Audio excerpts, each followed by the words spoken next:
ഒരു കഥ പറയട്ടോ. ഈ ഊളംപാറ എന്ന് പറഞ്ഞൊരു സ്ഥലമുണ്ട് തിരുവനന്തപുരത്ത്. അവിടുന്ന് പിന്നെ ട്രാൻസ്ഫറായിട്ട് ഒരു ചെറുപ്പക്കാരനായിട്ടുള്ള ഒരു ഡോക്ടർ, ഇയാൾ കുതിരവട്ടത്തേക്ക് ട്രാൻസ്ഫറായി വന്നു. ഊളംപാറ എന്ന് പറഞ്ഞാൽ അറിയാലോ, മാനസികാവകാശത്ത്. അവിടുന്ന് കുതിരവട്ടത്തേക്ക് ട്രാൻസ്ഫറായി വന്നു. ഈ കഥ ശ്രദ്ധിച്ച് കേൾക്കണേ, നല്ലത് മനസ്സിലാവുള്ളൂ.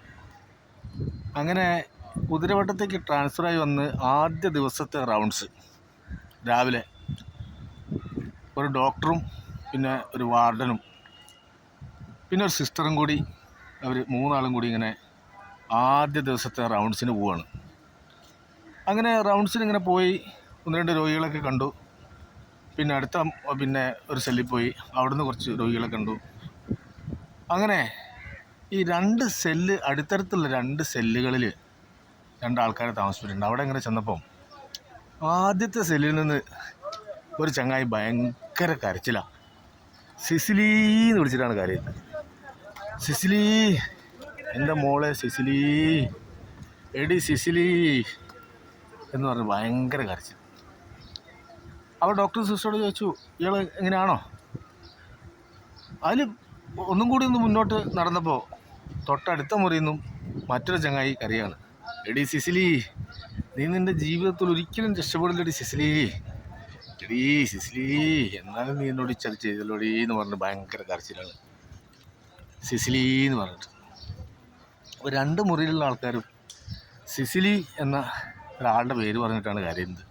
അപ്പോൾ ഡോക്ടർ ചോദിച്ചു സിസ്റ്ററോട്, അല്ല സിസ്റ്ററെ, ഇതെന്താ വിഷയം ഒന്ന് പറഞ്ഞു തരുമോ? സംഗതി എന്താ, എനിക്ക് മനസ്സിലാവുന്നില്ലല്ലോ. അപ്പോൾ സിസിലി പറഞ്ഞു, അതെ, നമുക്ക് ഓഫീസിലെത്തിയിട്ട് പിന്നെ റൂമിലെത്തിയിട്ട് പറയാമെന്ന് പറഞ്ഞു. അങ്ങനെ റൂമിലേക്ക് കയറിയപ്പോൾ കമ്പൗണ്ടറും പുറത്തേക്ക് പോയി.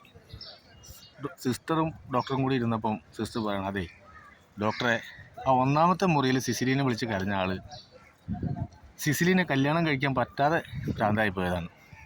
അപ്പോൾ രണ്ടാമത്തെ മുറിയിലുള്ള ചങ്ങായി സിസിലിനെ കല്യാണം കഴിച്ചിട്ട് ഭ്രാന്തായി പോയതാണ്. രണ്ടാളും ഭ്രാന്തായി ഇരുന്നതാണ്. അപ്പോൾ ഡോക്ടർക്ക് കാര്യം മനസ്സിലായി. ഡോക്ടർ അതിനുള്ള കുറച്ച് മരുന്നുകളൊക്കെ എഴുതി കൊടുത്ത് ഡോക്ടർ പിറ്റേ ദിവസം ഈ സിസ്റ്ററും ഡോക്ടറും മാത്രം ഇങ്ങനെ റൗണ്ട്സിന് പോവാണ്.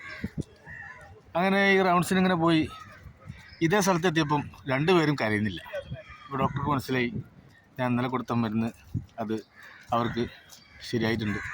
ആ മരുന്ന് തന്നെ കണ്ടിന്യൂ ചെയ്യാൻ വേണ്ടി കുറിച്ചിട്ട് ഡോക്ടർ ഓഫീസിലെത്തിയപ്പം സിസ്റ്ററോട് ചോദിച്ചു, എൻ്റെ ഇന്നലത്തെ മരുന്ന് എങ്ങനെ ഉണ്ടെന്ന് ചോദിച്ചു. അപ്പോൾ സിസ്റ്റർ പറയാ, ഡോക്ടറെ അത് ഡോക്ടർ മരുന്നുകൊണ്ടൊന്നുമല്ല, അത് ആ കമ്പൗണ്ടർ കൂടെ ഇല്ലാത്തതുകൊണ്ടാന്ന് പറഞ്ഞു. അതെന്ത് പറ്റി? അതെന്താ അങ്ങനെ? അതെ, ആ കമ്പൗണ്ടറെ കാണുമ്പോൾ മാത്രമേ ഇവന്മാർ കരയുള്ളൂ. കാരണം എന്താണെന്നറിയോ?